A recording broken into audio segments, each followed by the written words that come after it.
Tonight, we're heading to ancient Rome, a place where you could rule half the known world, but get fined for wearing the wrong color clothes, punished for crying too loudly at a funeral, or treated with suspicion just for walking the streets at night.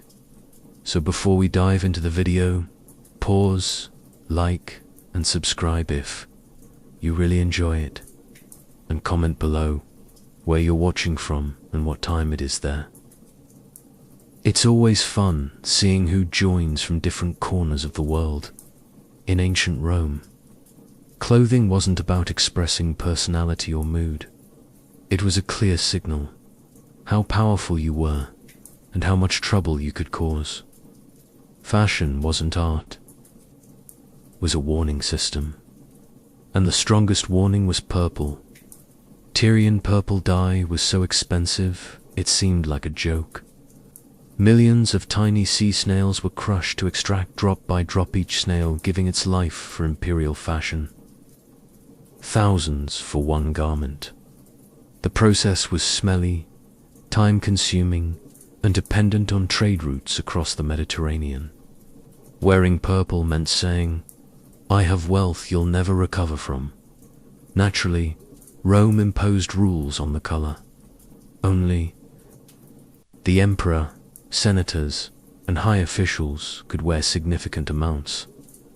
A full purple toga was like a flashing sign. I have power, you don't. It saved time, no debates or questions. The toga said it all. This person could jail your entire family. To modernize, it seems exaggerated, but to Romans, it was practical. Rome was vast, crowded, and chaotic. No uniforms, no ID cards. Visible signals were needed for instant social status. Purple did that perfectly. No confusion, no misunderstandings, no risk of accidentally insulting the powerful. Economic reasons too. Romans were obsessed with status. Without limits on purple, rich elites would compete in fashion wars and bankrupt themselves. Rome had learned excessive rivalry among the wealthy led to democracy's fall. So restricting purple was the ancient version of calm down, or it'll end badly. Breaking the rules meant harsh punishment. Wearing purple without permission was abusing power or faking identity. It wasn't a fashion mistake, it was a legal crime. Rome banned a color not whimsically, but to maintain clear class hierarchy. Hierarchy meant less conflict meant less violence meant the empire endured. If snail dye could help avoid that, Rome saw it as a profitable deal. In ancient Rome, mourning was allowed, but excessive dramatic grief was seen like uncontrolled fire. Romans believed unchecked public emotion spread quickly with bad consequences. 1 shouts, 10 join, 10 cry, a crowd gathers.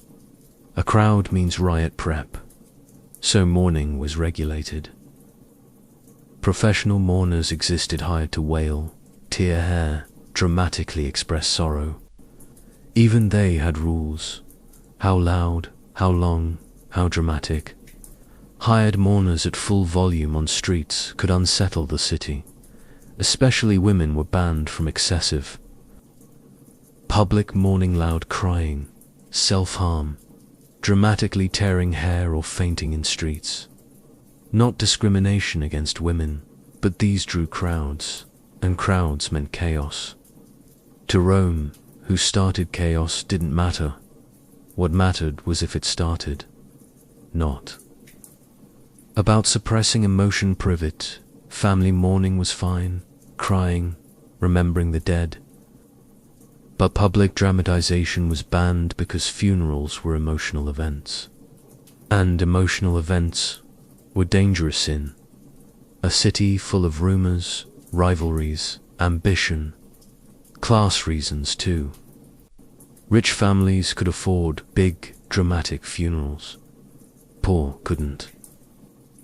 If mourning became competition, louder cries, bigger processions, it turned into status battles. Rome knew elite public competition meant someone's death, often democracies, so mourning amounts were set. It was birth control for emotion. Rome knew emotions were contagious. Anger spreads, fear spreads, grief spreads. Once spreading starts, law fails. Unlimited public grief was like open flame in a granary. Regulating it wasn't cruelty, it was prevention. In ancient Rome, dinner was never just food.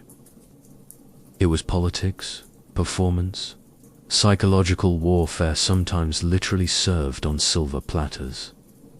Rome decided of boasting at table, strict rules applied. These were sumptuary laws. They controlled how much food, how many guests, even ingredients. Not because Romans hated fun, but they'd discovered a terrifying truth. The rich can't stop boasting on their own. Without controls, elite Romans competed at banquets, bigger events, rarer foods, farther imports. Not harmless luxury. Families. Bankrupt, then corruption, bribes to recover, destabilizing the state. Rome had seen this movie and hated the ending, so government intervened. Banquet, but reasonably. Limits on meat amounts, luxury ingredients, excess spending. Yes, Rome really said, eat fewer peacock tongues. Not to save the poor from envy, to save the state from elite folly. When powerful families compete socially, alliances break, debts rise, politics poisons. Rome knew fastest way to destroy republic was let elites indulge status addiction. Moral side too. Excess luxury ruins discipline. Soft people make bad leaders. Needing 7 courses to feel important is a symptom. Of course, Romans hated these laws. Complained, loopholes, reclassified foods. Rome made new laws. This dance lasted centuries. But purpose same. Prevent dinner becoming political weapon competition. Rome preferred bland banquets over civil war. In ancient Rome, one rule surprises most. The paterfamilias had extraordinary legal power over the family. Family meant not just kids, adults, sons, daughters, grandchildren, slaves, property, money hole, domestic world. Yes, married adult son with kids, maybe balding.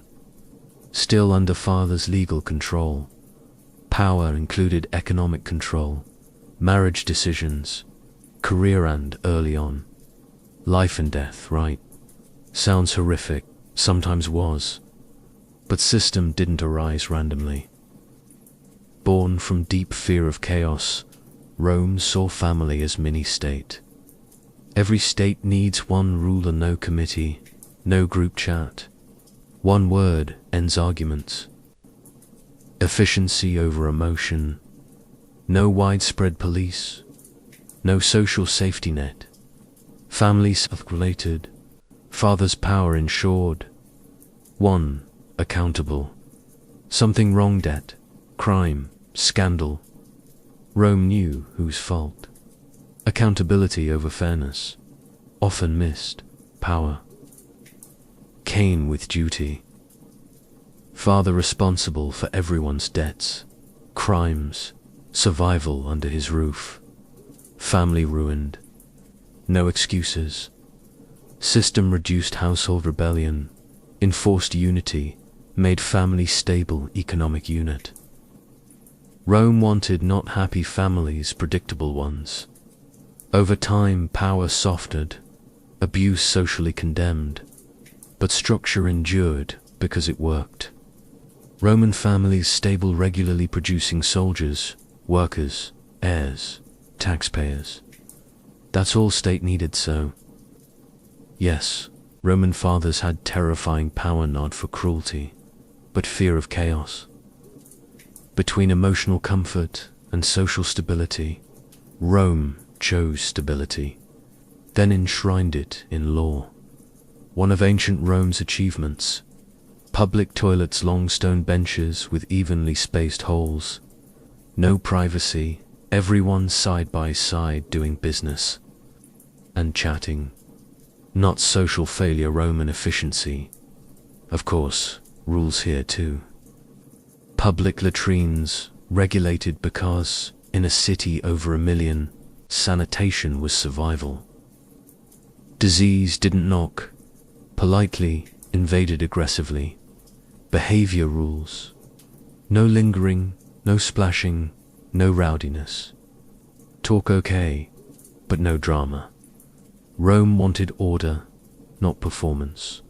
Most infamous, shared sponging stick dipped in salt water. Panic before. Remembering germ theory undiscovered. Salt water seemed clean enough. Few months in Rome, standards changed. Rules avoided chaos. Seat fight, lingering, turning into social club, caused crowds. Crowds meant filth. Filth, disease. Disease. Panic. Panic, instability. Rome disliked instability. Social side, too. Public latrines, temporarily equalized. Rich poor sit beside. Same task. Odd Roman equality expression. Rich and poor shared bench. Senator and shopkeeper. Rome liked it. Tremendous citizens' hierarchy existed, but all part of same system. Yes, even human waste regulated. Waste. Washing clothes. Agriculture. Stealing from latrines fined. Rome wasted nothing. To moderns, Roman toilets horrific. To Romans, infrastructure, marvel, flowing water, drainage, organization, rules. Rome didn't care about comfort. Cared citizens not die preventable diseases. So yes, ancient Rome regulated bathroom behavior. Not overreach without rules. Civilization stinks. In ancient Rome, night wasn't romantic or mysterious. No moonlit strolls. Night meant bad decisions on duty. After sunset, Rome became different city. Dim lights, cramped buildings, fire spread easy. Criminals active.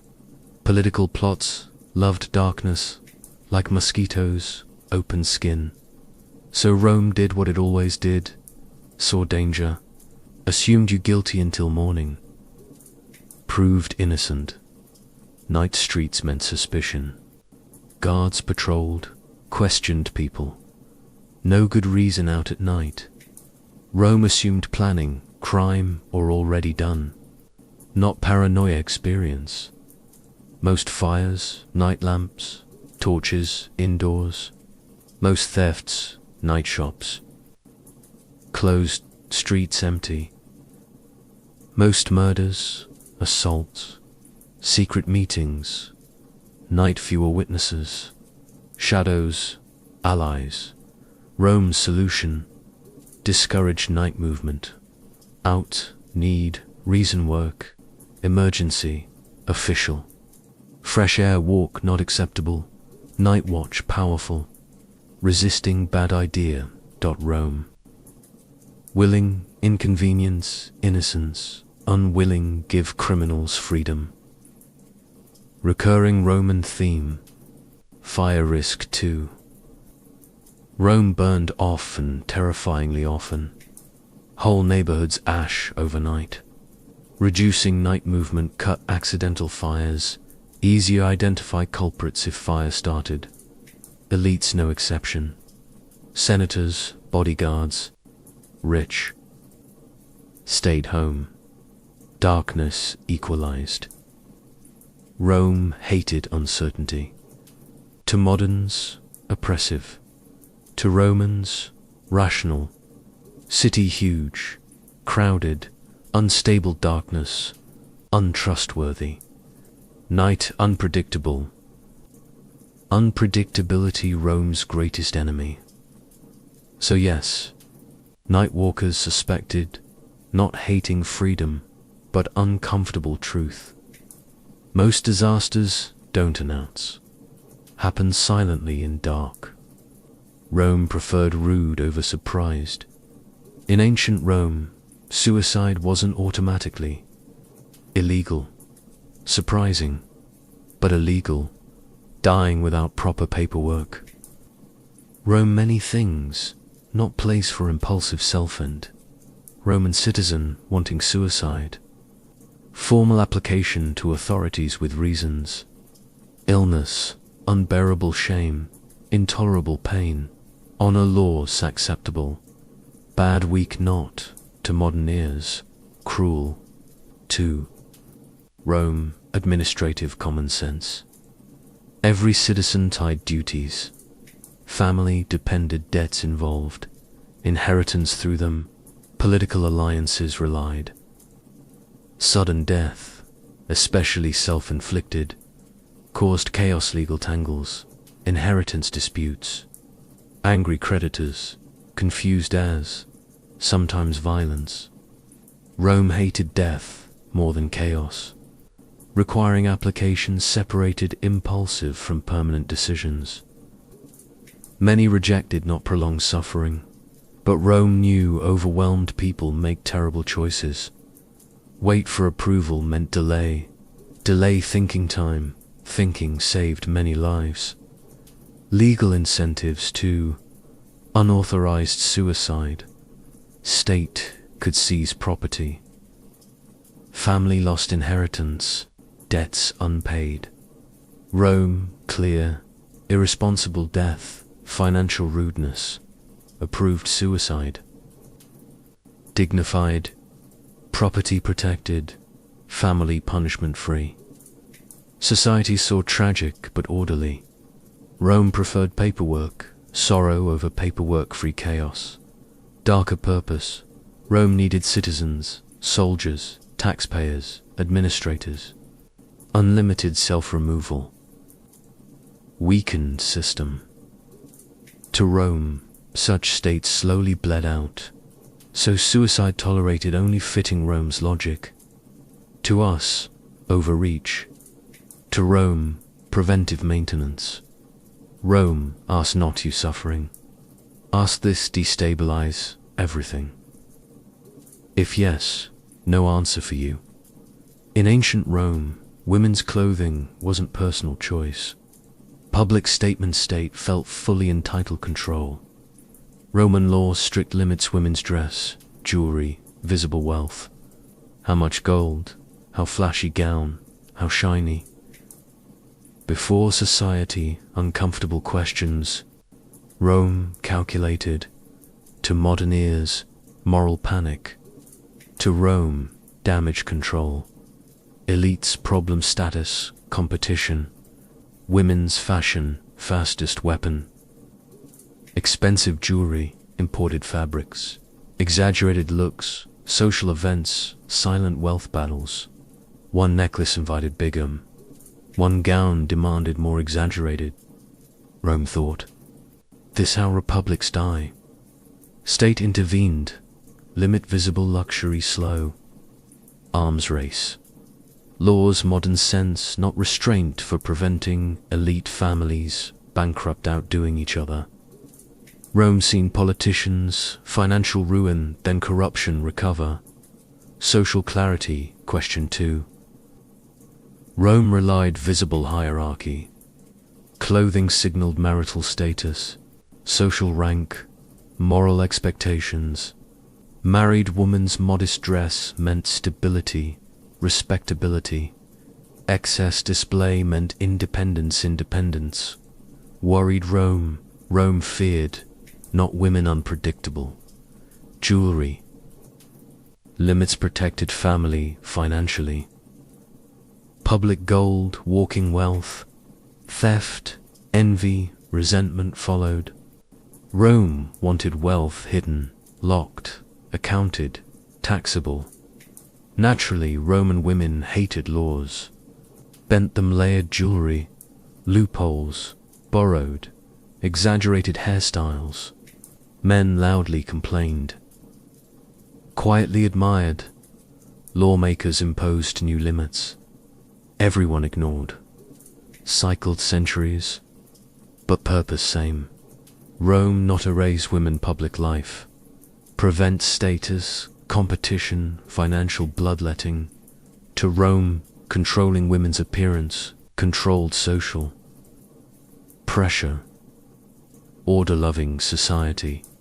Control pressure, or it controls you. So yes, Rome told women what to wear, not hating beauty, fearing unchecked beauty's political damage. To modern viewers, gladiators, ancient superstars, crowds cheered names, graffiti walls, souvenirs with images. Some found Amadaday's comment sections familiar, but ancient Rome law looked long at gladiators, said, no famous, but legal status, infamous, dishonored, lost basic rights, no vote, no office, testimony worthless. Law's eyes closer, criminals than celebrities Rome, hated mixed signals, gladiators professionally violent, killed or died entertainment. Rome understood excess glory dangerous. If people saw heroes, violence normalize outside arena. Rome wanted violence organized, scheduled, ticketed. Dishonor mental firewall. Yes, admire skill.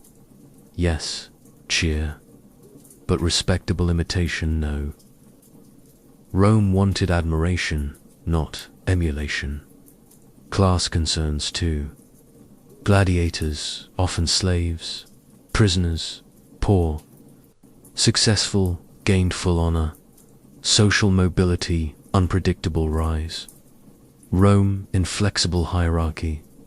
Even voluntary free men gladiators lost status. Arena. Entry consent, lose social rank. Money, fame, attention, yes but laws, eyes honor, no. No refund. Deterred ambitious youth, abandon army civic career for arena glamour.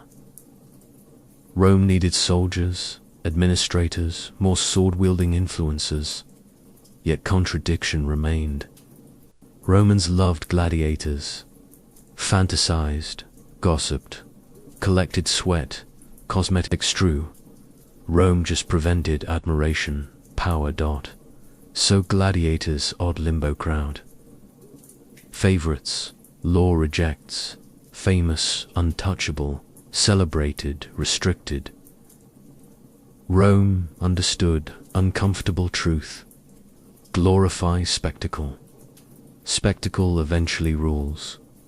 Rome never let helmet trident man run state. In ancient Rome, religion never personal belief. Public safety system. Fail God's contract share.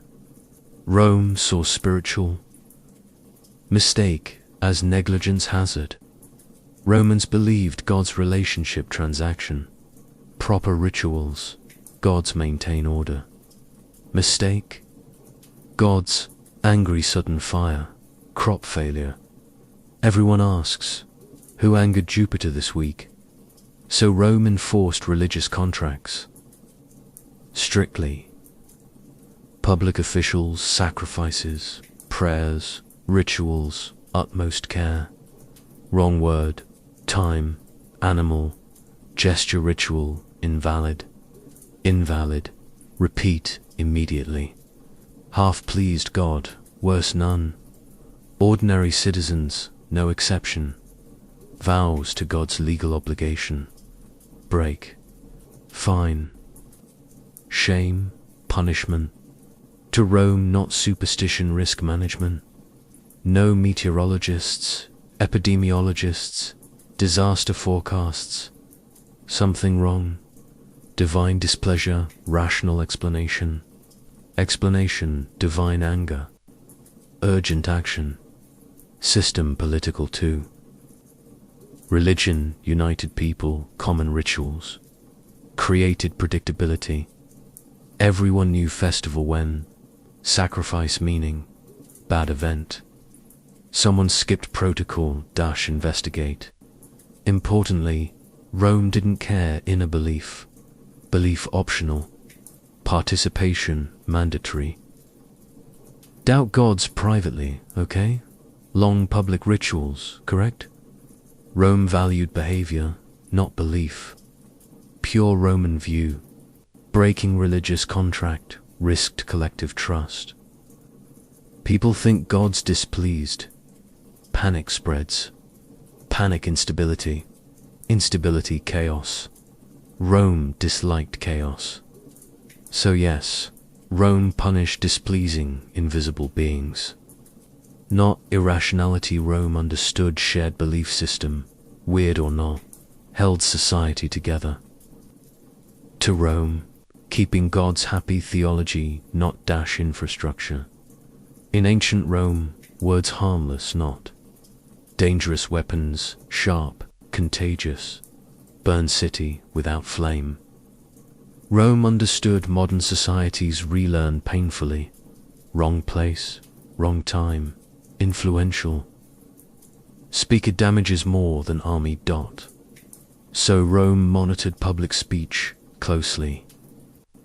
No standing anywhere addressing crowd. Not free expression, suspicious behavior.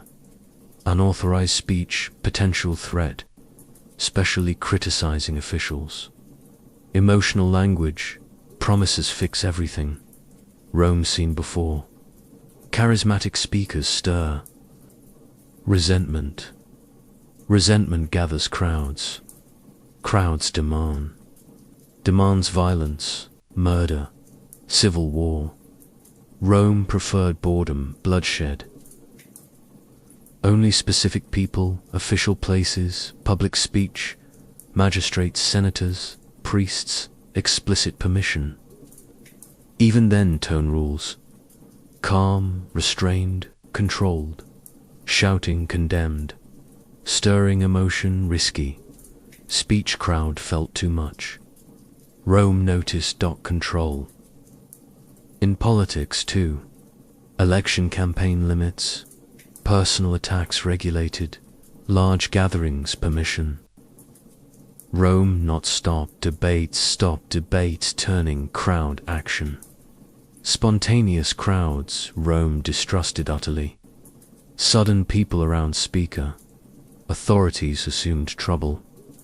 No one thought inspiring speech. Thought who manipulating whom. Class side 2. Elites trained rhetoric. Common people not. Unlimited public speech. Influence unpredictable people. Uninvested order. Rome against ideas, not unpredictable influence against. So Roman leaders spoke specific places. High platforms, scheduled times. Structure mattered. Control mattered. City already noisy enough. So yes, Rome controlled who, where, how spoke. Not hating. Speech fearing, speech emotions, hands becomes. Rome trusted law. Distrusted crowds. Never forgot revolutions often start someone saying, listen up. In ancient Rome, adultery, not personal relationship issue. Public threat. Rome asked not you happy. Asked this cause, legal chaos 3 generations later. Roman law, adultery, crime. Romans not moral Puritans obsessed lineage, inheritance, social clarity. Whose child, father, crucial. Property, citizenship, family alliances, political future, all depended correct paternity. Adultery introduced uncertainty. Rome hated uncertainty. Married woman's affair, not romance, question. Legitimacy. This child whose property who gets. Which family gains power, loses. One affair overturned generational legal plans. Rome wanted to stop immediately. Men, different rules, affairs, slaves, prostitutes, usually tolerated no inheritance threat. Hypocrisy. Absolutely. But consistent Roman priorities. Married woman's adultery, legal consequences. Husband's forced act. Fathers. Intervene. Courts involved. Not heartbreak, restore order. Prevent rumors, lawsuits, violence. Political side too. Elite marriages, strategic alliances. Affair, threatened alliance. One family insulted. Revenge. Romanov civil wars. Didn't want domestic scandals, political bloodshed. Public punishment deterred. Making adultery visible, punishable, discouraged. Risky behavior. Message simple. Romance your business, lineage roams. Yes, Romans gossiped endlessly. Adulterers. Public trials, spectacles. Reputation crucial. Shame weapon. Rome used generously. To moderns, overreach. To Romans, preventive law. Rome criminalized, not discernity. In society built inheritance, name, family, power. Not knowing belonging, more dangerous, hurt feelings. Rome always chose stability over sympathy. In ancient Rome, death inevitable, but turning competitive sport strongly discouraged. Romans valued funerals, highly so, decided. Regulate, unregulated. Funerals became loud, expansive, emotional performances solved nothing, destabilized everything. Funerals, public events, processions, streets, mourners gathered, speeches, emotion, overflowed. Rome repeatedly learned unpleasant lesson. Money, grief. Crowds mixed quickly. Trouble. Rich families especially turned funeral status displays. More mourners, musicians, professional wailers, expensive coffins or more.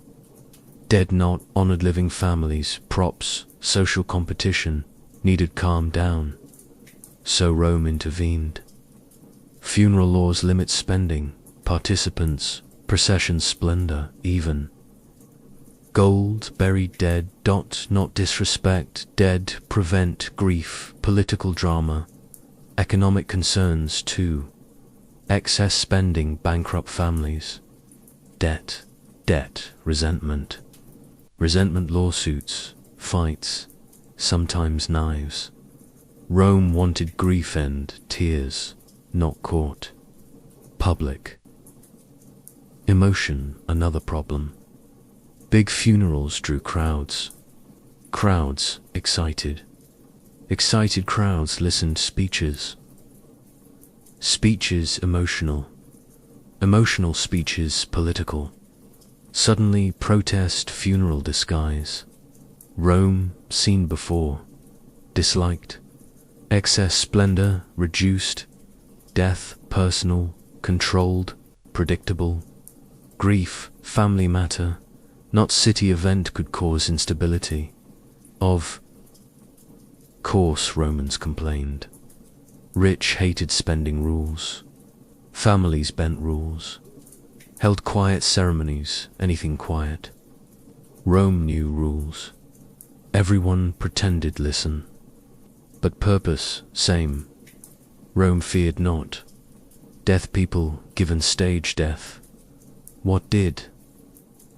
Drama-filled city needed no spotlight, grief, Rome decided.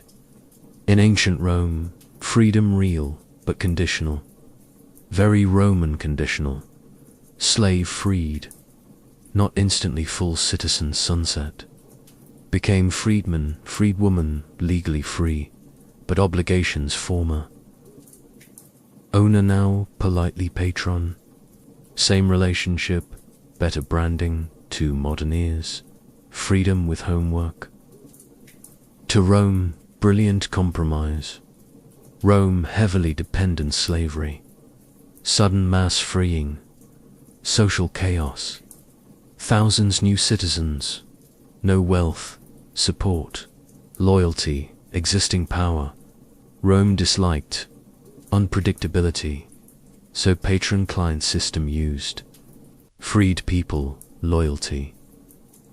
Respect, often services former owner. Might work, political support, financial help. Exchange patron protection, legal aid, social access. Dependency, yes, but stable dependency.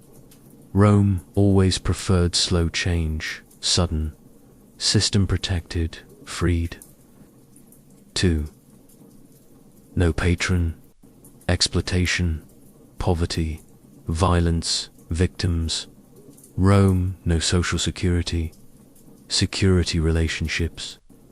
Patronage gave freed society, place imperfect.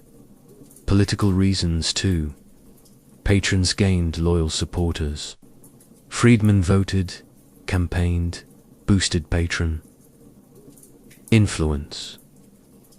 Helped elites maintain power, limited social mobility. Rome loved systems everyone thought gained, though gains unequal.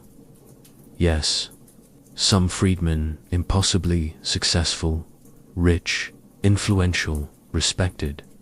Still status, reminder. Gratitude, expected. Loyalty, monitored. Freedom, not erased past dot. To modern view, restricted. To Rome, safe. Rome wanted not revolution-controlled transformation. So freedom came obligations. Not hating freedom, understanding. Structure-free freedom explodes. Rome preferred paperwork, slow change, riots, sudden change. If ancient Rome can truly be defined by one idea, it's this. Nothing was ever purely personal. Not your clothes, not your family, not your love life, not even the promises you made to invisible gods. Rome believed personal behavior didn't stay personal for long. It spread, multiplied, and eventually became a public problem. So Rome intervened early. To the Romans, the state wasn't something distant. It was everywhere, in the home, the family, rituals, daily habits. The logic was simple and relentless. If enough people make bad decisions, society collapses. And Rome had faced collapse so many times that it developed a deep allergy to it. That's why Rome regulated morality, behavior, and daily routines. Not to micromanage joy, but to spot patterns. Personal excess turned into public debt. Personal scandal turned into feuds. Feuds into violence. Violence into instability. Instability into civil war. And those who survived civil wars wrote the new laws. Rome wanted to skip that part. From the Roman perspective, telling people how to behave wasn't tyranny, it was maintenance. The state didn't trust individuals to always act in the collective interest, especially when emotion, pride, or desire was involved. So it added rules, many rules. Perhaps too many rules, but rules that worked. And here's the uncomfortable truth. For centuries, it really did work. Rome managed vast populations, diverse cultures, and constant pressure without modern technology. It held itself together through systems, discipline, and relentless control. People didn't have modern freedoms, but they had predictability, and that predictability kept the machine running. Of course, Rome eventually fell. Rules alone don't save an empire forever, but they delayed ruin far longer than chaos would have. So when we look at Roman laws and think this is madness, we often miss the context. Rome didn't want to be humane. It wanted to survive. And survival, in Rome's understanding, meant limits on emotion, behavior, ambition, sometimes even joy. Rome didn't ask, "Is this fair?" It asked, "Will this prevent everything from falling apart?" And for a long time, the answer was yes. That's why Rome's strangest rules weren't mistakes. They were warnings. Vincent van Gogh was born in 1853 in the small Dutch village of Zondata, a place so quiet it seemed to amplify the sounds inside you. He came into the world exactly 1 year after a brother who was stillborn, also named Vincenta. Facts that silently haunted his sense of identity for the rest of his life. From childhood, he grew up with this uneasy awareness that he was, in some way, a replacement. Every Sunday, walking past a grave with his own name on it reminded him how fragile, random, and painfully symbolic life could be. His father was a Protestant minister, strict but sincere. His mother was artistic, loved painting flowers and carefully arranged nature. From her, Vincent inherited sensitivity to color and form. From his father, a moral seriousness that later turned into obsession. He wasn't a cheerful child. Teachers described him as intense, strange, distant. While other children played, Vincent watched. He observed people the way many observed the weather, silently. Trying to discern patterns, school didn't suit him. He drifted from place to place, unable to settle, growing increasingly isolated. Social rules seemed artificial to him, like poorly written instructions everyone else pretended to understand. He wanted meaning, purpose, something absolute. When he spoke, he often said too much. When he felt too deeply. This combination didn't make him popular. In late adolescence, Vincent began working at the art dealership, Goupil and Company. Ironically, he sold paintings long before he ever painted one himself. At first, he was skilled, even promising. But again, intensity upset the balance. He despised art buyers, felt disgusted by commerce, believed art should be sacred, not bought and sold like furniture. He lectured clients. Management was not pleased. In letters to his brother Theo during these years, you see a man at war with himself. Vincent wanted to be useful, important, to serve something higher, God, humanity. Truth. He tried religion, teaching, preaching to minors, giving away clothes, sleeping on the floor in martyr-like practice. Each attempt ended the same way: rejection, failure, silence. By his 30s, Vincent was broke, unemployed, mentally exhausted. Yet beneath the failures, something restless was sharpening. He hadn't yet firmly gripped a brush, but the hunger was there. The need to make the inner storm visible. The quiet village that once confined him had, without knowing it, shaped a man who would later make the whole world feel his unrest.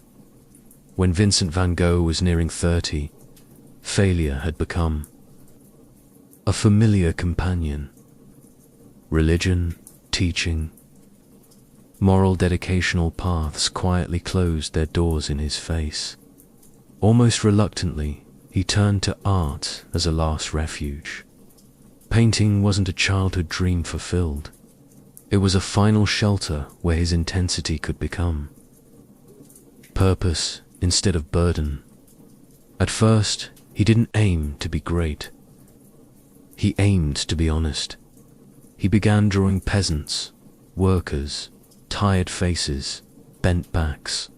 These were people he understood, not socially, but spiritually. He studied anatomy excessively, filling notebooks with hands, boots, spines, skulls. Early work was dark, heavy, almost muddy as If light had to fight to survive on the canvas, to Vincent, beauty wasn't decorative. It was earned through patience. During this time, his brother Theo became more than family, a lifeline. Patron, emotional. Anchor. Theo sent money regularly, not out of obligation, but belief. In return, Vincent sent letters, hundreds of them opened, philosophical, painfully sincere.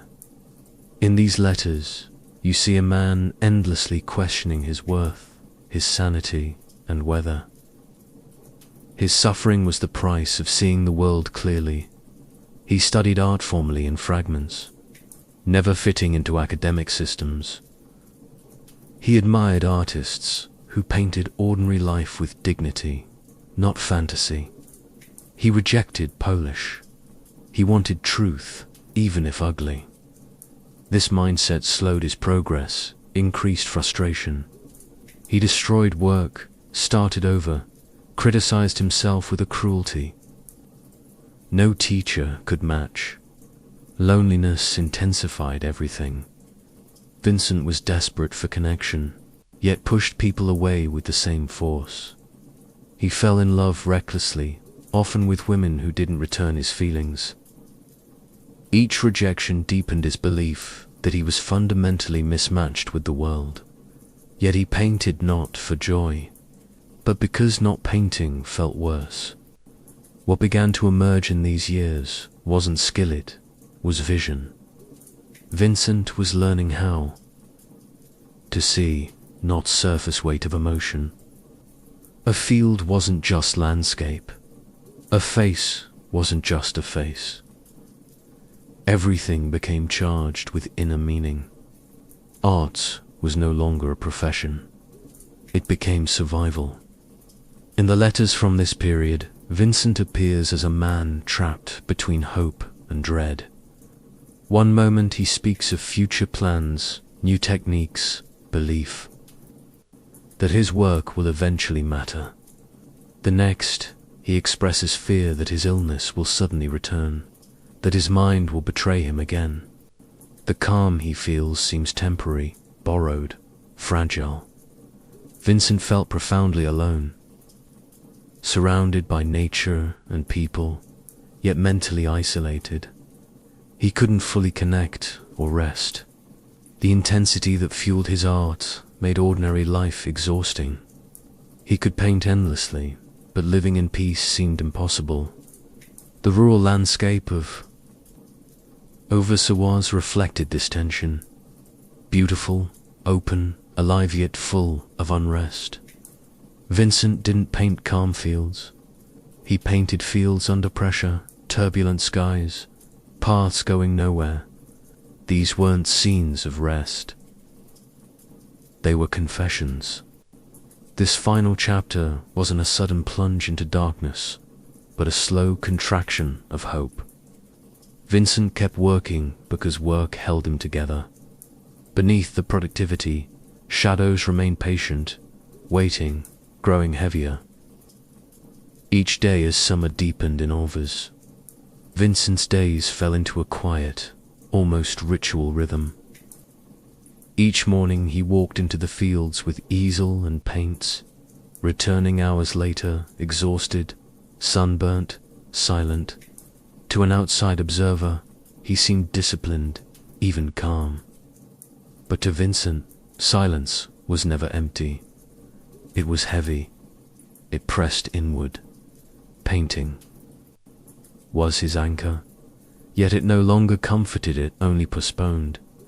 Each finished canvas brought temporary order, then immediately the familiar question, what next?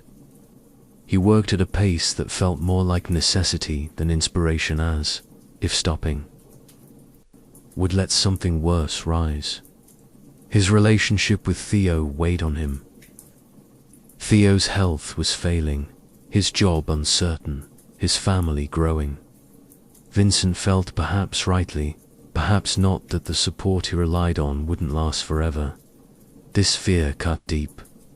The thought of being the cause of suffering for the one person who believed in him was unbearable. In letters, anxiety grows apologies for surviving, for spending money, for needing care. Even as recognition arrived, it brought no certainty inside Vincent. Praise came late, softly. He didn't see himself as a misunderstood genius. He saw himself as unfinished, restless, unresolved. The world wasn't willing to meet him halfway, and he lacked the strength to reach it. The paintings from this time grow, darker in mood without losing intensity. Color remains bold, but harmony frays. Crows slice the sky, paths fork and vanish. Horizons tilt slightly, never offering rest. These works hang between motion and collapse, as if the ground itself shared his unrest. Vincent spoke less of the future. Plans dissolved into vague possibilities. What remained was exhaustion, mental, emotional, physical. Years of inner battle had worn him down, not dramatically, but quietly. Not one breaking moment, but accumulation. The rural landscape that once promised peace now seemed indifferent. Vast open spaces amplified loneliness instead of freedom. Vincent had always lived intensely, and intensity demands energy. At this stage, energy was nearly spent. This chapter of his life is defined not by chaos, but by weight. A man still working, seeing, creating yet carrying a silence there was no escaping. In late July 1890, Vincent's life contracted to its final, fragile form. The days were warm, wheat fields high and restless in the wind. From the outside, there was no dramatic announcement of the end, no public breakdown, no final manifesto. Vincent continued his routine, walking, painting, returning home. Yet inside, something had silently reached its limit. One afternoon, Vincent walked alone into the fields. With him, as always, his equipment. But this time, painting wasn't enough. What happened was an impulsive madness. It was a weary man's negotiated decision after years of pain. He shot himself in the chest. The wound wasn't immediately fatal. Incredibly, Vincent walked back to his lodging. He collapsed into bed, bleeding, conscious, calm. When asked, he spoke little. No anger, no dramatic explanation, just acceptance. Theo was summoned immediately. Theo arrived to find his brother weak but lucid. Over the next 2 days, they spoke in low voices. Vincent expressed no regret. Instead, he spoke with clarity, even relief. He told Theo the sadness would never end. The words weren't dramatic, they were surrender. Trying to live with intensity in a world that demands moderation, he was tired. Theo stayed by his side until Vincent faded. On the morning of July 29th, at age 37, Vincent van Gogh died. His final moments weren't violent. They were gentle, intimate, heartbreakingly human. What followed was smaller, simple funeral, a handful of mourners. His coffin was covered in sunflowers, the flower he painted with such devotion. His paintings, now priceless, were propped haphazardly against walls. To the world, his death passed almost unnoticed. To Theo, it was unbearable. He lost not just a brother, but a purpose. Within months, Theo's health collapsed, and he soon died, never seeing the recognition that would come. Vincent's final works weren't statements against life. They were acknowledgements of limits. He had given everything, mind, body, peace to make inner truth visible. When there was nothing left to give, he stopped. The fields remained, the paintings remained. Vincent did not. When Vincent van Gogh died, the world barely noticed. He left behind no wealth, no fame, no sense of triumph. His paintings hadn't sold, his name was unknown. His life seen as wrapped in failure and tragedy, yet death silenced him but freed his work from the burden of explanation. What remained on canvas could now speak without interference. Theo's widow.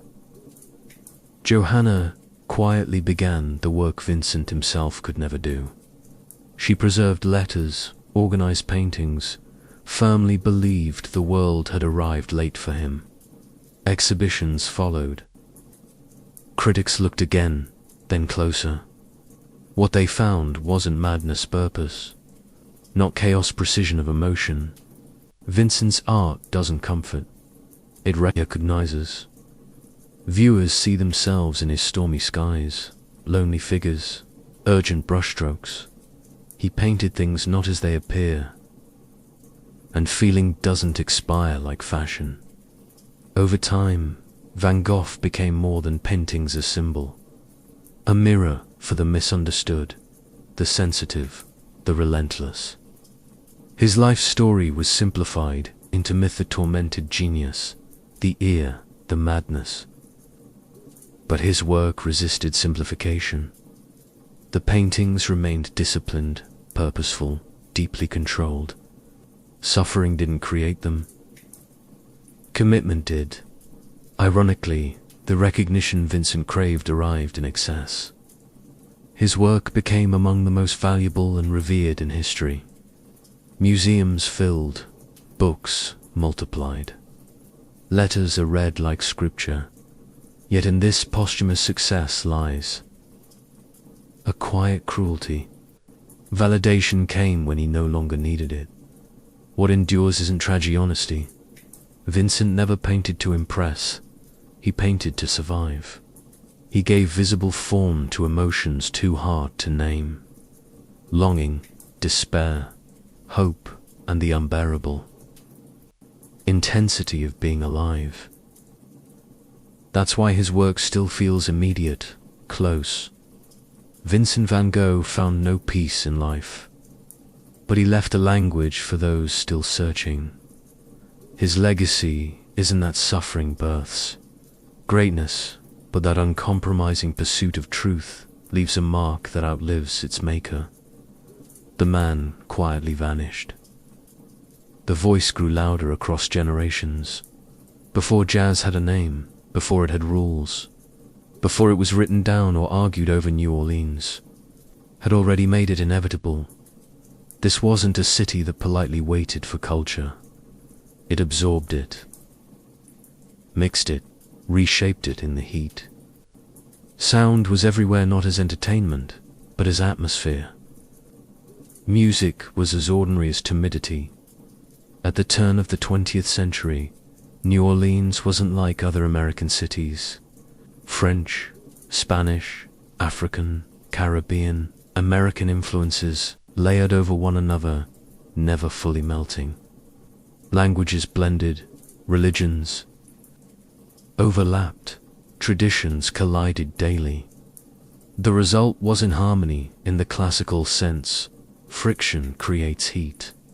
Heat creates motion. In the city, music wasn't confined to concert halls. It lived in the streets.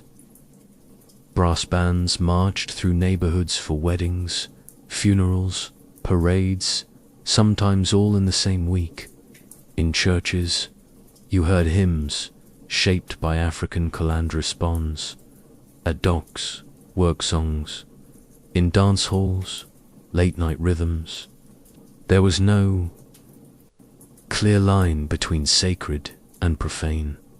Everything fed everything else. One of the most important places was Congo Square, where enslaved and free black people gathered on Sundays to dance. Drum, preserve rhythmic traditions that weren't supposed to survive. These weren't performances. They were preserved memory, rhythm, passed body to body, generation to generation, when language and homeland had been taken. At the same time, European musical traditions brought structure, harmony, notation, instruments, formal training. Marching bands played with precise formation. Grand works were staged in opera houses. Conservatory-trained musicians lived blocks away from ear-trained street players. In New Orleans, these worlds didn't stay separate. They listened to each other. Crucially, the city didn't demand purity. You could borrow, bend, distort, reconcile. Mistakes were tolerated. Improvisation wasn't failure, it was expected. Here, music was something to do, not something to perfect. Jazz didn't begin as rebellion or movement. It rose quietly like humidity from warm ground. New Orleans didn't invent jazz on purpose. It simply created an environment where it couldn't not exist. Jazz's soul formed long before the first trumpet note was bent. Its first heartbeat came from people who had everything taken except rhythm. Enslaved Africans brought musical traditions that couldn't be erased. Polyrhythm, caland response, movement directly tied to sound. Even under oppression, music survived because it adapted. It lowered when needed, became collective when solitude was dangerous. Most of it became emotional truth in sound. In New Orleans, sorrow didn't stay quiet. Work songs rose from docks and fields, keeping time, giving voice to exhaustion and endurance. Spirituals blended African music with Christian imagery, lifting sorrow upward. These weren't songs to impress. They were songs to hold people together. Rhythm became structure. Repetition became reassurance. Unlike most of the United States, New Orleans allowed some musical practices to survive openly. Black musicians played publicly in parades, funerals, social gatherings. Music followed people from birth to grave. Funerals themselves were musical journeys. Slow, mournful rhythm to the grave, joyful, defiant tempo on the return. Death didn't end the music. It sharpened it. Blues also began taking shape here. Not yet a formal genre, emotional vocabulary. Bent notes, vocal slides, unresolved tension expressing what words couldn't.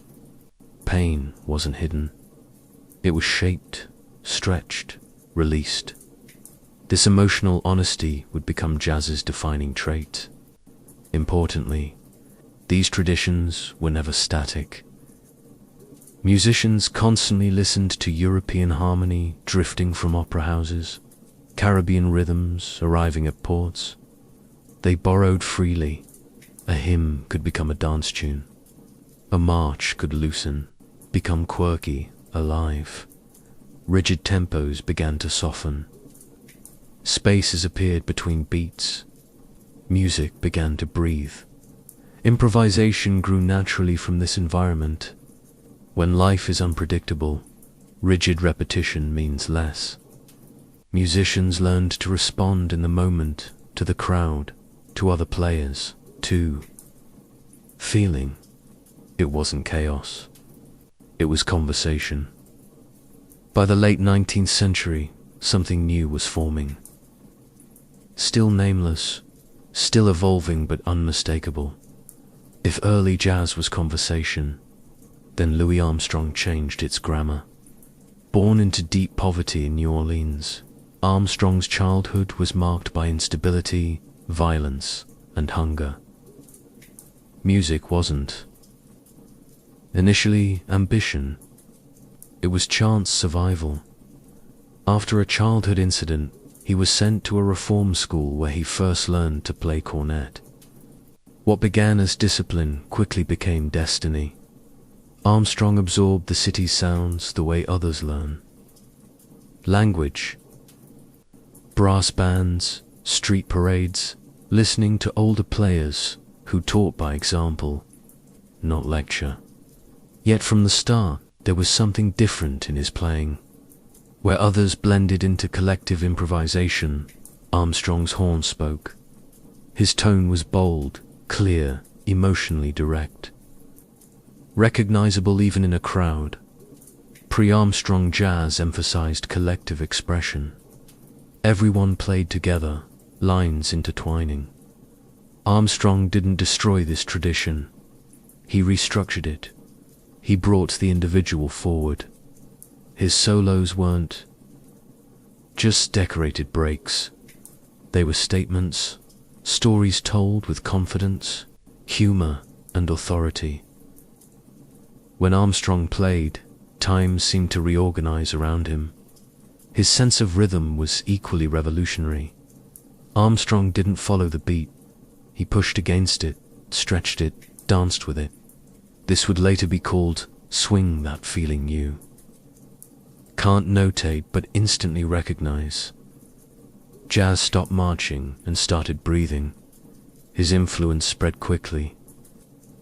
Other players began giving solos more space, more narrative weight. Bands reorganized around featured players. Jazz began shifting from collective texture toward individual voice without losing its collective root. Armstrong also transformed jazz's voice literally.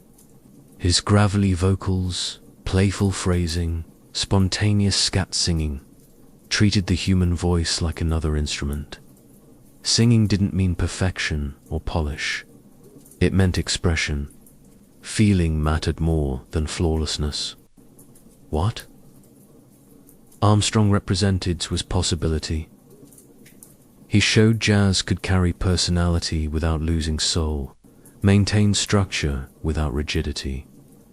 Through him, jazz stepped onto bigger stages without abandoning its origins, but amplifying them.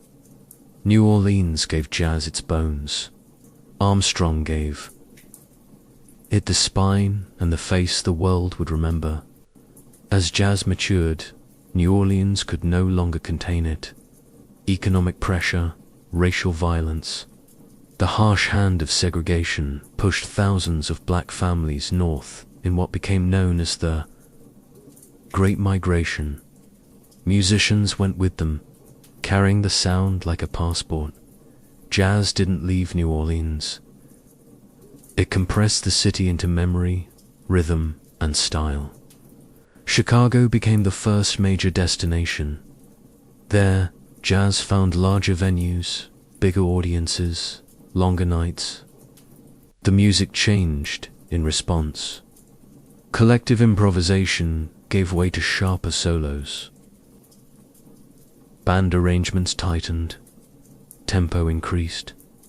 Urban life demanded urgency, and jazz complied. What once floated in open streets now echoed in brick-walled, smoke-filled clubs. New York came later, especially Harlem, where jazz met artistic ambition. The music entered ballrooms, theaters, recording studios. It learned to project. It learned to sell without fully surrendering its core. Musicians competed, collaborated, experimented endlessly. Jazz became both art and profession, shaped by rent, fame, and the realities of racial barriers. Recording technology played a crucial role.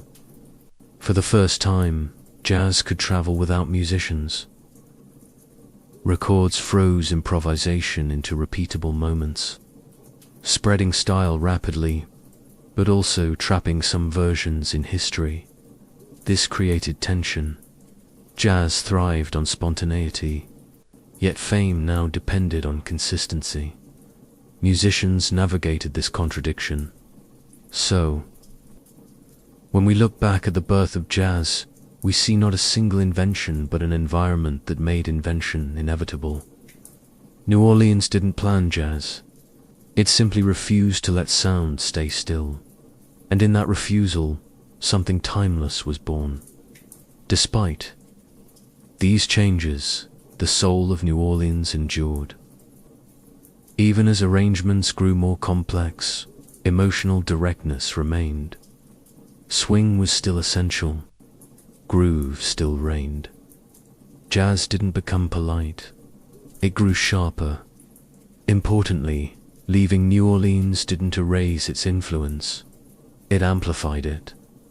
Musicians repeatedly referenced homine repertoire, rhythm, or attitude.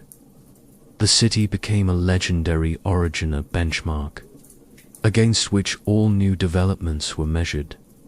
The spread of jazz proved a fundamental truth. It wasn't a local curiosity. It was a living language, capable of adapting without losing meaning. Wherever it landed, it absorbed new influences and restructured them just as it had at birth. New Orleans had released jazz into the world. The world didn't dilute it. It tested it, and jazz survived by changing, never forgetting where it learned. To breathe as jazz settled in northern cities, it entered a new phase defined by confidence, scale, and self-awareness. No longer a local sound fighting for legitimacy, jazz began to see itself as a cultural force. This transformation was most visible in Harlem, where the music couldn't be separated from identity, pride, and modern black expression. Dance halls and ballrooms expanded the music scope. Big bands took the place of small groups, not to control jazz, but to amplify it. Arrangements grew intricate, balancing sophisticated orchestration with moments of freedom. This wasn't abandoning jazz improvisation. Jazz was learning to claim space. At the center of this evolution were figures like Duke Ellington. Ellington didn't see jazz as raw material, needing refinement to become respectable. He saw it as already worthy. His compositions were rich, dramatic, deeply rooted in black musical traditions. He wrote for specific players, shaping the music around personalities, rather than forcing musicians into interchangeable roles. In his hands, jazz became orchestral, without losing intimacy. Ellington's work proved an important truth. Jazz could be complex without becoming cold, elegant without losing grit. It could sit on big stages and still speak directly to lived experience. This vision changed how audiences listened. Jazz was no longer just for dancing. It became something to listen to. At the same time, vocalists began reshaping jazz's emotional range. They used phrasing as improvisation, bending time and melody to tell personal stories. Lyrics were no longer decoration, they became confession. Jazz allowed vulnerability without apology, yet success brought tension. As jazz grew popular, commercial pressures increased. Clubs wanted consistency. Radio favored familiarity. Musicians faced the challenge of staying innovative in a system that rewarded repetition. Some adapted, some resisted. The pull between innovation and acceptability became a defining struggle. Still, the core spirit endured. Jazz remained music, of presence created in the moment, shaped by who was in the room and what they felt. It rewarded listening, risk, and response. This chapter marked jazz's coronation.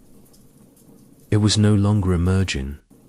It had arrived complex, confident, self-aware. What awaited ahead would test its limits further. But its voice was now undeniable, powerful enough to argue with itself and survive the argument. As soon as jazz received its crown, it began questioning whether it deserved it. The very success that had lifted the music into ballrooms and radio threatened to trap it there.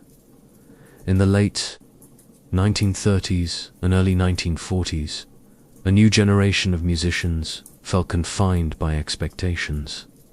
Swing was popular, profitable and, to them, growing. So jazz did what it always does when it feels caged.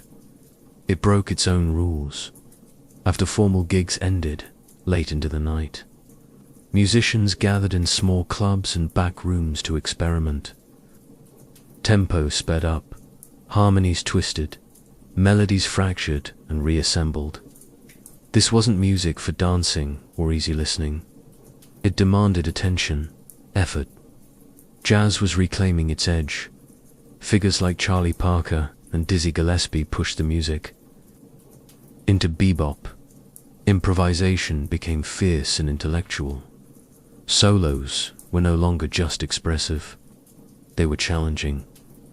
Musicians spoke in speed, complexity, and harmonic daring.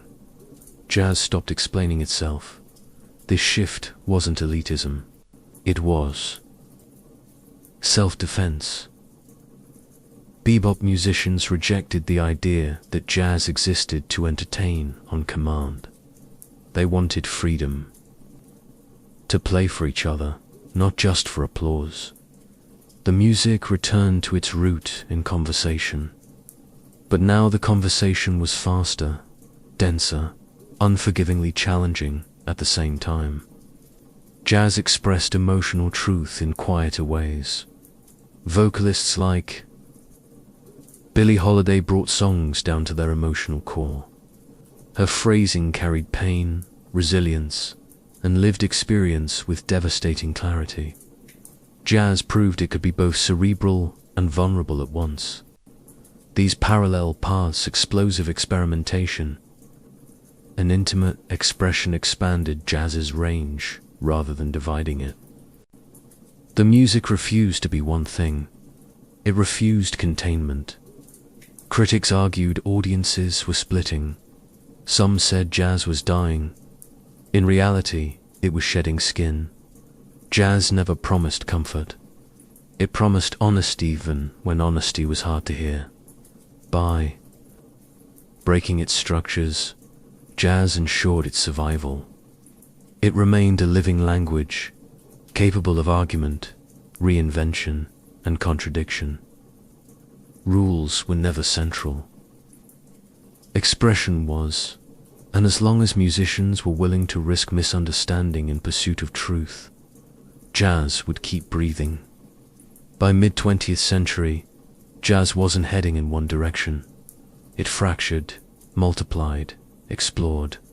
Some feared it was thinning. In truth, it was freedom. Jazz had grown large enough to hold contradictions without breaking. One central figure of this era was Miles Davis, who defined himself not in one sound, but in relentless reinvention. Davis understood a fundamental truth.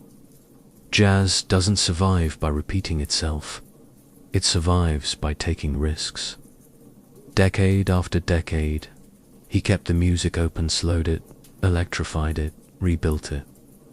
Each phase baffled audiences. Each opened new doors. Alongside him, John Coltrane pushed jazz inward. His playing searched endlessly for meaning, drawing improvisation into spiritual quest. Notes cascaded in storms, then dissolved into silence.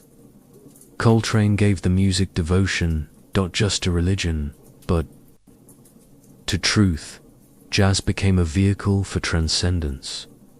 Others explored space, texture, and freedom. Some rejected fixed harmony entirely. Some fused jazz with funk, rock, and global traditions. Purists complained. Innovators listened forward. Jazz always absorbed its surroundings. Now the surroundings were the world. What unified these diverse paths wasn't style method. jazz still relied on listening, responding, and presence.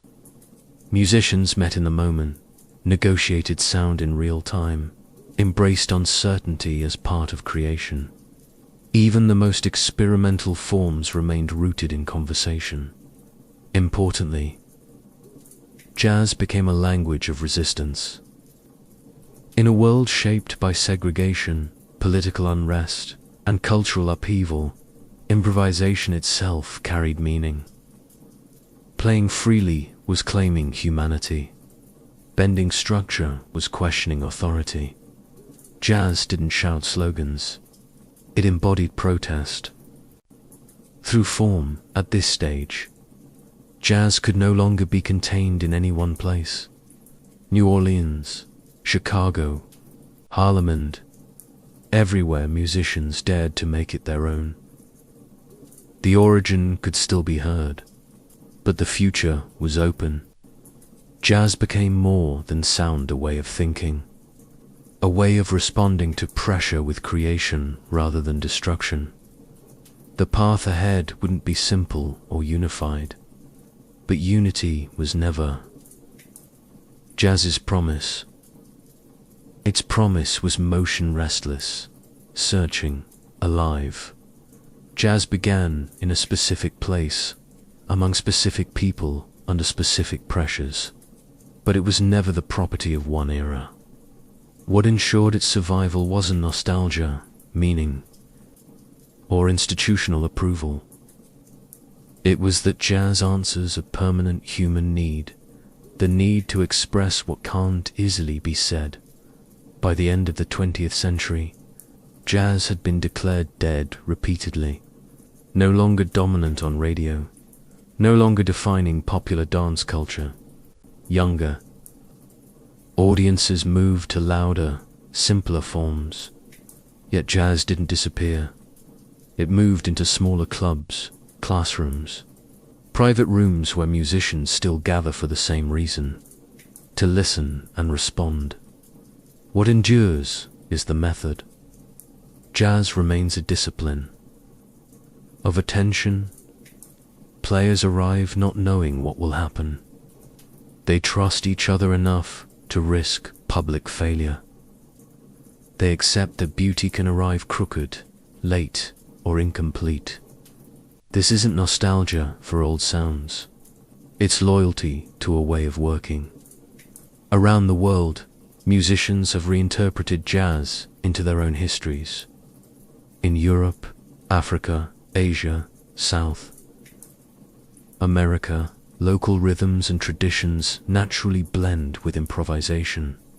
Jazz adapts without losing identity. It doesn't demand imitation. It invites conversation. Education and technology have preserved it, but living jazz resists institutional capture. The music was never the property of institutions. It belongs to late nights, imperfect rooms, and players willing to show up, wherever. That mindset exists, jazz continues even. If it no longer sounds like New Orleans, Harlem, or Chicago. Most importantly, jazz never forgot where it came from. At its core remains transforming pressure into expression, sorrow into rhythm, constraint into motion. That lineage connects modern players to Congo Square, to second-line funerals, to horns answering grief with sound. Jazz never promised ease. It promised honesty. It asks both musician and listener to stay awake, to feel complexity without simplifying. That demand has kept it alive. Jazz's birth wasn't a moment. It's a pattern, one that continues whenever someone listens deeply, responds truthfully, and refuses silence. The city gave it breath. History tested it. Jazz endures, not as relic but as a living way of being human. In the early 1790s, the United States stood in an uncomfortable place between revolution and reality. Independence had been won, but stability hadn't arrived. The Constitution was new on paper, its promises untested, authority uncertain. To many Americans, especially far from coastal cities, the federal government felt more like a toothy question mark than a protector. This uncertainty was sharpest on Pennsylvania's western frontier. There, life was hard, isolated, relentlessly physical. Roads were little more than muddy trails. Markets were distant. Cash was scarce. Families survived on barter, cooperation, and adaptation. Federal officials were rarely seen, but their decisions were deeply felt. Laws from the East often seemed written by people who'd never chopped wood, harvested grain, or worried about winter stores. To these frontier farmers, memories of British rule were still fresh. Taxes imposed from afar had once sparked revolution. Standing armies had once symbolized tyranny. Central authority, however noble its intentions, carried echoes of oppression. Independence hadn't erased that fear. It had sharpened it. Meanwhile, the federal government struggled to prove it could function at all. War debt was crushing. Credit was fragile. Foreign powers watched, closely searching for weakness. Leaders in Philadelphia believed that if the new government couldn't enforce its own laws, the entire democratic experiment could collapse. Authority had to be visible. Compliance had to be learned. This created dangerous tension. To federal officials, order meant survival. To frontier residents, order felt like control. The same constitution that promised liberty had also granted the power to tax and enforce. Whether that power would be used wisely remained an open question. The United States wasn't yet a settled nation. It was a work in progress stitched together from compromises, ambitions, and fears. The Whiskey Rebellion became the first real moment when theory collided with reality. When the federal government discovered whether it could demand loyalty, and ordinary citizens learned how far that authority would reach. The rebellion didn't begin with violence. It began with suspicion. On the western frontier, whiskey was an indulgence. It was infrastructure. In a region where cash was scarce and transportation unreliable, distilled spirits solved problems the government hadn't even acknowledged. Grain was bulky, heavy, perishable. Whiskey was compact, durable, valuable, converting corn or rye into. Spirits wasn't luxury, it was efficiency. To frontier farmers, whiskey functioned as money. It paid wages, settled debts, bought tools. With banks distant and currency rare, one barrel of whiskey could power an entire local economy.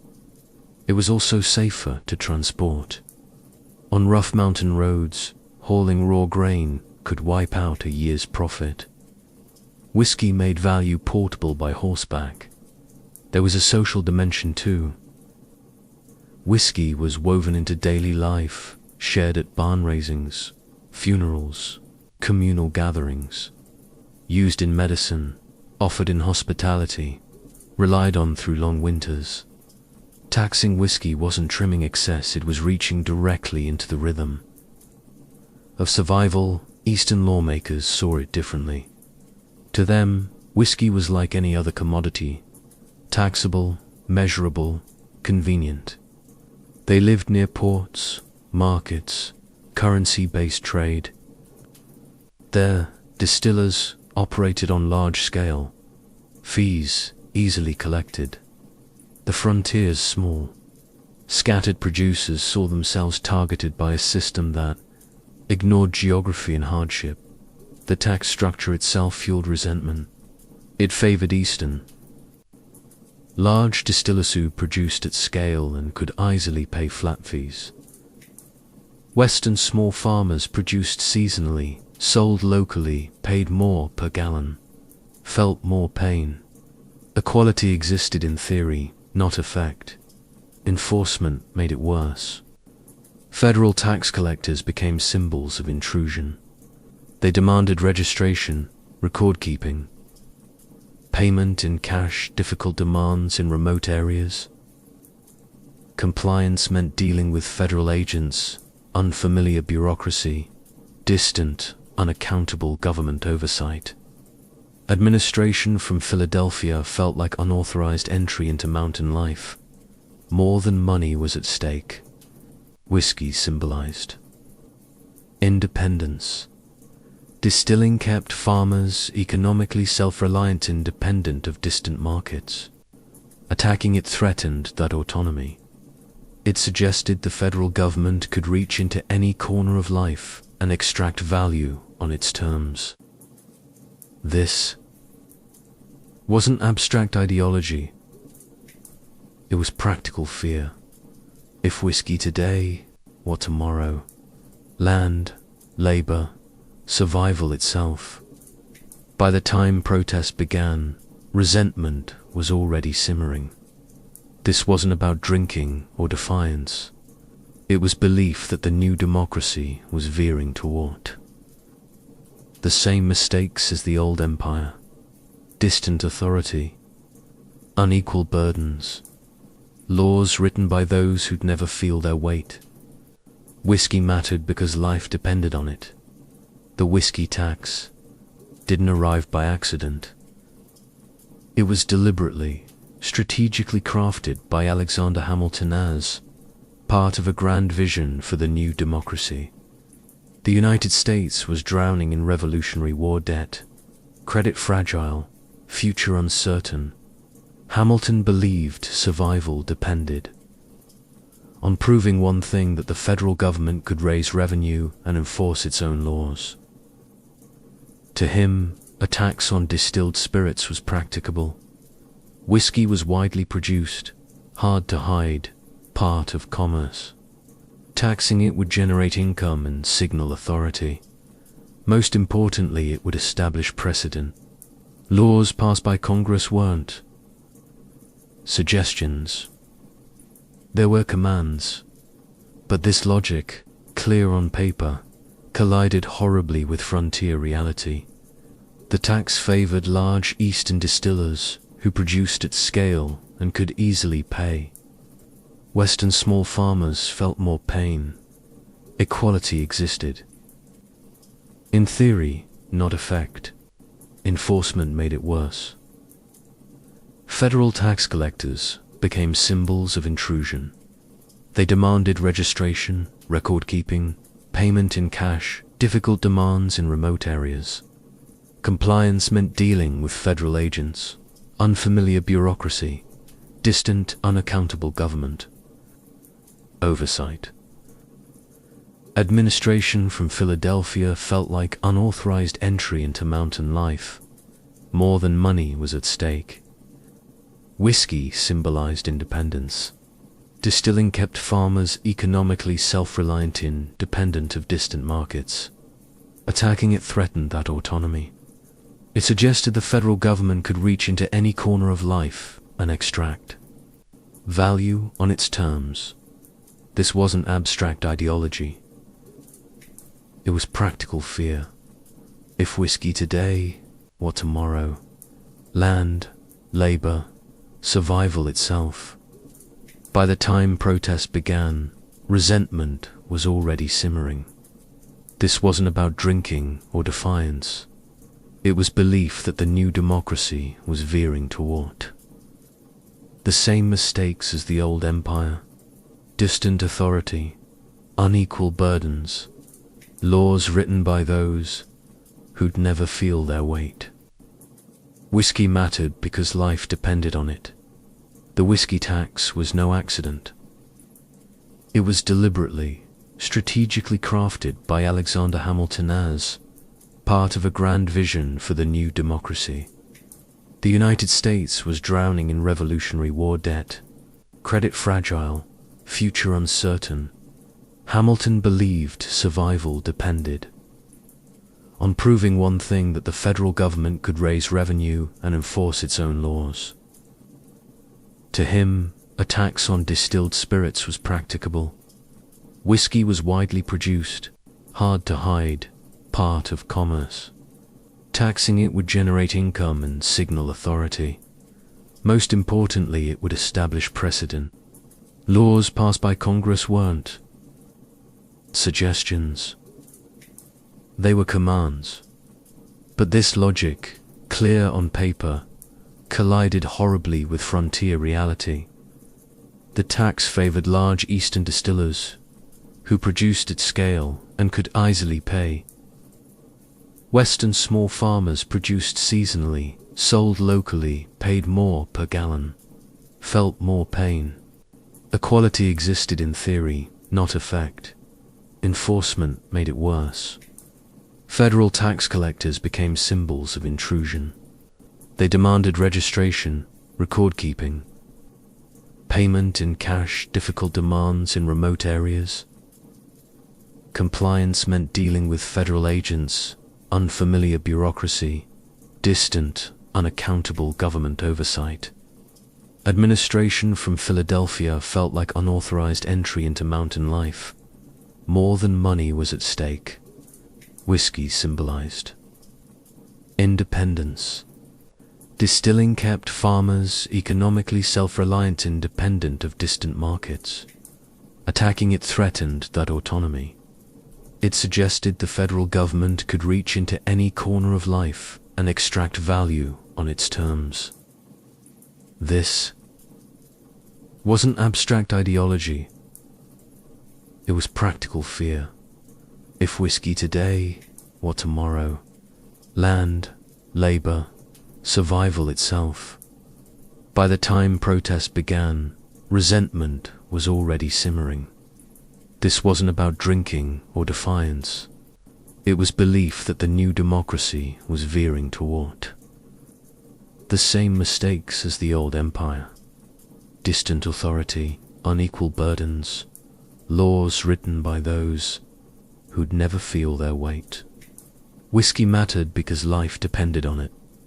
By 1793, resistance in western Pennsylvania had moved beyond complaints to organized opposition. From petitions and refusing to register stills, it evolved into coordinated defiance. Meetings in taverns and fields. Committees formed, rhetoric sharpened. The whiskey tax was illegitimate. This idea spread faster than federal notices.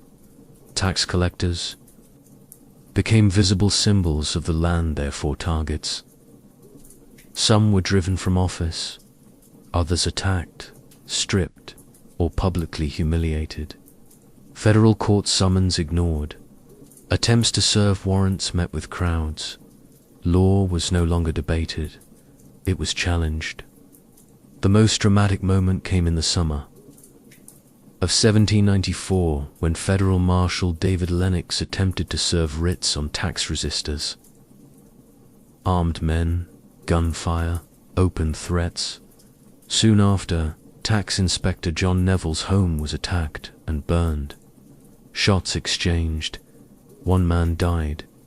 The rebellion crossed a line there was no returning from. Rumors outran truth. Some rebels spoke of independence from federal authority. Liberty poles raised echoes of revolutionary symbols. Whiskey rebels framed their cause as continuation of resistance to tyranny. In their minds, the government had betrayed the frontier to Eastern elites and financial interests. Meanwhile, leaders in Philadelphia watched with growing alarm. This was no longer about tax collection. It was a test of sovereignty. If armed resistance could nullify federal law, then the Constitution was merely a contract lasting until inconvenience. The situation placed President George Washington in an impossible position. He was the hero of the Revolution, symbol of restraint and democratic virtue, but now the chief executive of a new government that had never yet used force to assert authority. Whatever he chose would define the limits of federal power. Attempts at negotiation were made, commissioners sent west, amnesty offered for compliance. Some accepted, many didn't. Resistance remained strong, organized, visible. The rebellion now posed a clear question. Could the United States survive if law was optional when inconvenient? Or would proven enforcement even of unpopular laws show that government was real? The answer would come not in speeches or letters. It would come in the sound of boots on the ground. The decision that followed was unprecedented. For the first time in American history, the federal government used armed force against its own citizens to enforce its authority. And the man who would oversee that response was the one who had once led rebellion against an empire. George Washington himself. Washington didn't act quickly or lightly. He knew what was at stake. Sending troops against farmers could validate the very fears of tyranny the rebellion expressed. The new government as a softer version of the old empire, but allowing armed resistance to stand posed a greater danger. If the federal government retreated, it would invite anarchy. Other regions would follow. Law would become optional.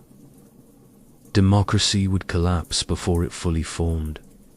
After exhausting negotiation, repeatedly warning, Washington invoked constitutional power to call up state militias. Thousands of troops assembled from multiple states, larger than any force Washington himself had led since the Revolution. The message was clear. The government would not bargain with rebellion. Washington made one more extraordinary choice. He didn't stay in the capital. He rode west himself to oversee the expedition. The only sitting president to lead troops in the field. This wasn't symbolic theater. It was a statement of legitimacy. The rebellion wasn't being suppressed by distant bureaucrats. It was being addressed by the embodiment of democracy itself. As the militia marched toward western Pennsylvania, resistance melted. The sheer size of the force stunned the rebels. Many fled. Others swore oaths of loyalty. The feared clash never fully materialized. No major battle, no heroic last stand. Federal authority arrived, not with chaos, but with overwhelming inevitability. Arrests were made, though relatively few. 2 men were convicted of treason, later pardoned. Washington wanted compliance, not bloodshed. The point had been made. Law would be obeyed, but the government would not indulge in vengeance. This moment redefined what power meant in the United States. The federal government proved it could act firmly without descending into tyranny. Authority didn't require cruelty, it required resolute will. The rebellion didn't end in dramatic violence, but in quiet capitulation. And in that silence, the lesson that laws passed by Congress would be enforced even when unpopular, even when resisted. Democracy took its first step from fragile experiment toward functioning state, when the militia marched home in rural areas. Fell quiet, the Whiskey Rebellion ended without the pomp of victory. No victory parades, no celebrations of restored order. What remained was uneasy peace and a nation grappling with what had happened. On paper, the federal government had decisively won. The tax remained, armed resistance crushed. The Constitution had been upheld, not ignored. To leaders in Philadelphia, this validated years of anxiety. Democracy had passed its first real test of pressure. It could make law and demand compliance when challenged. But on the frontier, the mood was different. Many farmers complied not from understanding, but because resistance now seemed pointless. The massive army's presence had settled the question of power, not justice. Resentment didn't vanish. It went underground. This ambivalence haunted the victory. The rebellion proved federal authority's strength, but also revealed how fragile public trust was. The government could compel obedience, but legitimacy required more. Laws needed to reflect lived reality, not just financial logic. Politically, the event sharpened emerging divisions in the new nation. Supporters of strong central government saw the outcome as necessary and stabilizing. Critics saw a warning centralized power could turn against ordinary citizens. The rebellion became a weapon for both sides, each claiming it proved their point. President Washington deeply understood this tension. Pardoning the convicted wasn't weakness, prudence. He wanted to close the chapter, not create martyrs. Force had made its point. Mercy would help the nation move forward. The whiskey tax remained unpopular and difficult to enforce. Compliance increased, but never enthusiastically. Eventually, political winds shifted. Under a new administration, the tax was repealed, not surrender to rebellion, but recognition that resistance had exposed its impracticality. This outcome mattered. The Whiskey Rebellion wasn't a story of government crushing dissent and moving on unchanged.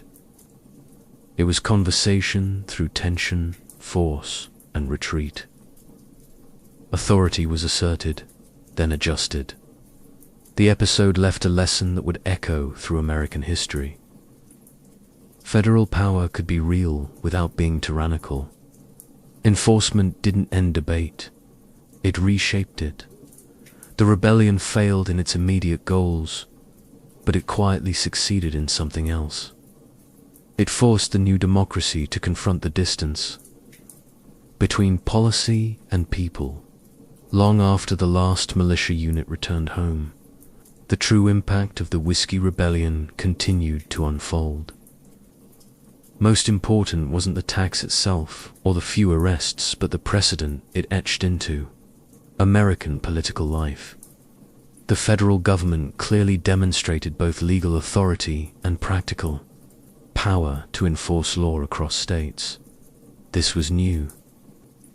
Under the Articles of Confederation, the national government was weak, reliant on voluntary compliance. The rebellion proved the Constitution had changed the balance. The United States was no longer a loose alliance of states. It was a sovereign entity with teeth. Future leaders would remember this moment.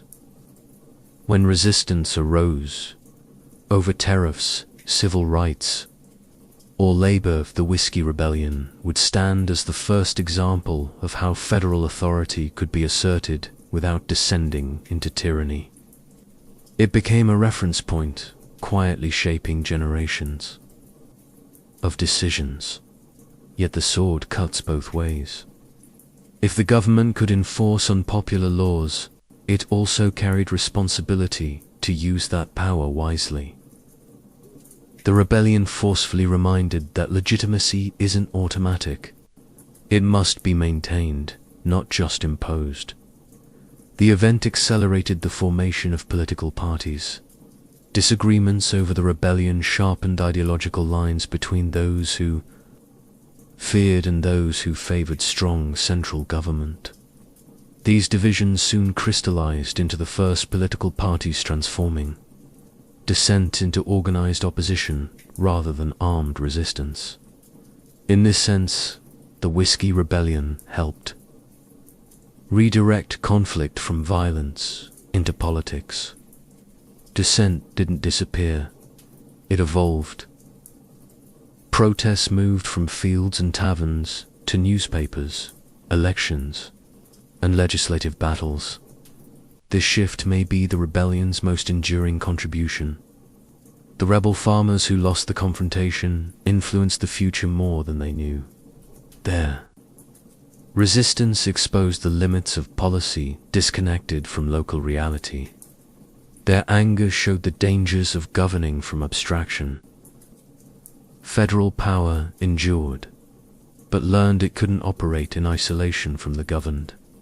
The rebellion proved that the United States wouldn't fracture at the first sign of internal conflict, but it also proved unity would always require negotiation, compromise, and restraint, not just authority.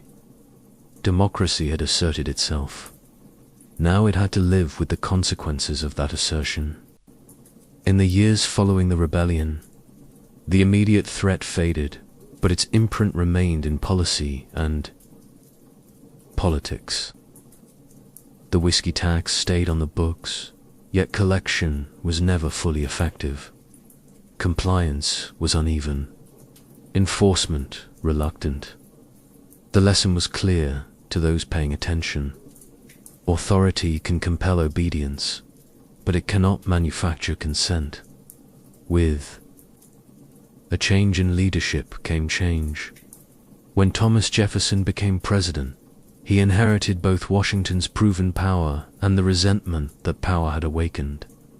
Jefferson had opposed the whiskey tax on principle and practicality. He saw it as unnecessary, regressive, erosive of trust. In 1802, the tax was repealed, not capitulation to rebellion, but recalibration of governance. This repeal didn't undo the precedent of enforcement. It refined it. The government had shown it could act firmly. Now it showed it could listen and adjust. This adjustment resolve, followed by restraint, became a model for navigating internal conflict without returning to violence. The memory of the rebellion evolved. To some, a cautionary tale of overreach. To others, proved the Constitution worked. In textbooks and speeches, a hinge moment, the first time the federal state tested itself against armed resistance and emerged intact. The drama lay not in bloodshed, but in power, followed by restraint. To frontier communities, life continued much as before. Distilling continued. Barter continued. The sense of distance from the capital never vanished, but softened. The state now felt real, not just idea, but presence that could come and go. Politically, the event redirected opposition. Americans learned dissent could matter when channeled through elections and institutions, not guns. Newspapers replaced liberty poles. Campaigns replaced resistance committees. The rebellion didn't end conflict. It taught the nation where to fight the next one. Perhaps its most enduring legacy is psychological. The United States confronted itself and chose unity over fracture. It tested the line between liberty and law and discovered neither could survive alone. Power needed limits. Dissent needed channels. The Whiskey Rebellion ended quietly, but left enduring grammar for American governance. How to assert authority, when to ease it, and why legitimacy matters more than victory. The Whiskey Rebellion is often remembered for its spectacle. Rebel, farmers, marching militia, a president riding west. But its true significance lies deeper in what it revealed about the American experiment at its most fragile stage. It wasn't just a tax dispute. It was the first moment the United States was forced to decide what kind of nation it wanted to be. The rebellion pitted two powerful ideas against each other, both born from the Revolution. One was liberty, the belief that government cannot exist without the consent of the governed, and must remain close to the people. The other was authority, the belief that laws created through constitutional process must apply to all, or become meaningless. The Whiskey Rebellion was the point where neither idea could fully retreat. What makes this moment extraordinary is how narrowly it avoided catastrophe. The federal government proved it could enforce law without descending into terror. The rebels proved dissent could be forceful and disruptive without tearing the nation apart. No foreign army invaded, no state seceded. Democracy bent, but didn't. Break dot to President George Washington. The episode etched an enduring principle. Civilian government, not generals or mobs, would rule. His restraint after victory was as important as his resolve before it. Power had been shown and deliberately lowered. To ordinary Americans, the rebellion clarified an uncomfortable truth.